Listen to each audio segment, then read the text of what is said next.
Ya, judulnya Perjalanan Menuju Pembentukan Tiga Kontestan dalam Pilpres kali ini tidaklah sederhana. Begini, tiga kingmaker itu yang senyatanya sedang adu strategi untuk memenangkan pemilu mendatang. Surya Paloh, Megawati, dan Jokowi. Mau diperlembut dengan eufemisme seperti hubungan mereka baik-baik saja kok. Ya boleh-boleh saja, dan memang semestinya begitu. Rivalitas dalam pilpres tidak perlu menjadi permusuhan yang mendalam, apalagi permusuhan yang turun-temurun. Tidak ada pilihan yang ideal. Dalam prinsip moral disebut kondisi minus malum, di mana kita harus memilih di antara pilihan-pilihan buruk yang tersedia. Tentu kita akan memilih yang paling sedikit buruknya. Tidak ideal memang, tapi itulah realitas yang diperhadapkan pada kita.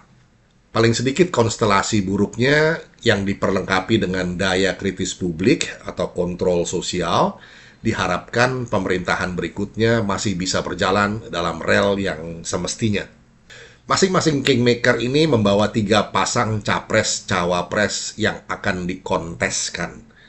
Ya, ini kontestasi, adu cantik, bukan adu jotos ala gladiator di arena pasir begitu ya.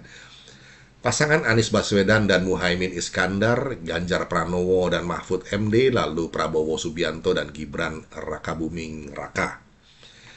Siapa di antara pasangan ini yang kita anggap paling bisa meneruskan kinerja baik pemerintahan yang sekarang? Karena kita tahu pemerintahan Jokowi punya approval rate paling tinggi di dunia di akhir masa jabatannya. Kita para penonton sekaligus pemandu sorak berada di pinggiran catwalk tempat mereka bertiga berlegak-lenggok. Boleh bersorak-sorai, namanya juga pemandu sorak ya. Tapi tetap dalam koridor etika. Jaga etiket, tingkah laku, kepantasan sebagai manusia politik yang sama-sama sedang mengawal bonum publikum atau kesejahteraan bersama. Kontestan pertama diorkestrasi oleh Surya Paloh, pasangan Anies Baswedan dan Muhaimin Iskandar ada dalam perahu besar Nasdem. Dengan nakodanya Surya Paloh, sedangkan PKB dan PKS adalah dua sekoci yang mengawalnya. Di tengah badai korupsi BTS yang de facto dan de jure sedang menerpa kapal besar mereka, Surya Paloh harus bermanuver sedemikian rupa agar kapal besar mereka tidak terbentur karang raksasa yang bakal membuat armada mereka hancur berkeping-keping.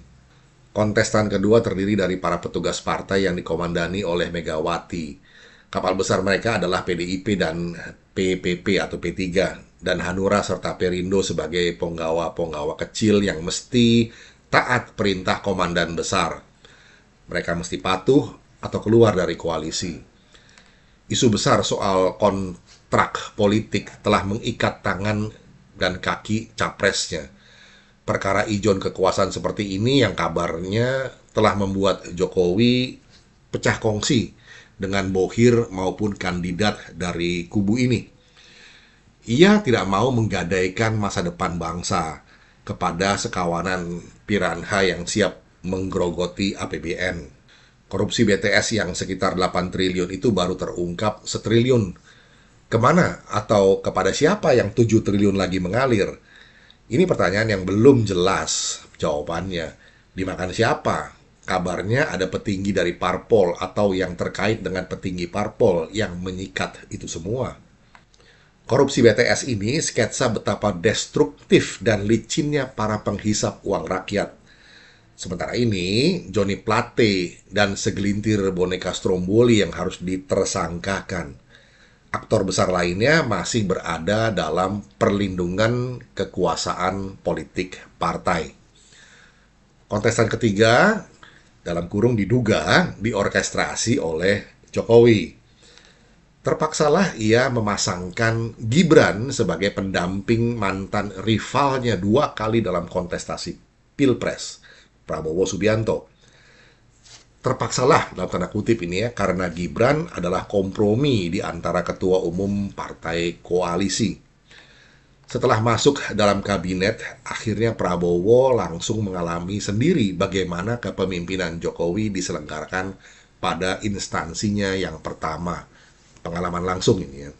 Gerindra, Golkar, PAN, Demokrat, PBB, Gelora, Garuda, dan PSI akhirnya membentuk koalisi Indonesia Maju. Partai mana yang jadi kapal besarnya Jokowi? Tidak jelas. Atau mungkin memang tidak ada. Perjalanan menuju pembentukan 3 kontestan dalam Pilpres ini tidaklah sederhana. Masing-masing tentu boleh saja saling mengunggulkan kandidatnya sendiri. Tapi akhirnya kita melihat mana dari ketiga konstelasi kontestan ini yang paling bisa dipercaya. Ya, pada akhirnya berujung pada pertanyaan, konstelasi mana yang paling bisa kita beri kepercayaan? Sekali lagi, konstelasinya dengan mempertimbangkan kingmaker-nya, Surya Paloh, Megawati, dan Jokowi, di tengah tantangan geostrategis yang ada. Itu semua untuk menyongsong 2045 Indonesia Emas. Mari berpikir dan mempertimbangkannya dengan tenang dan matang.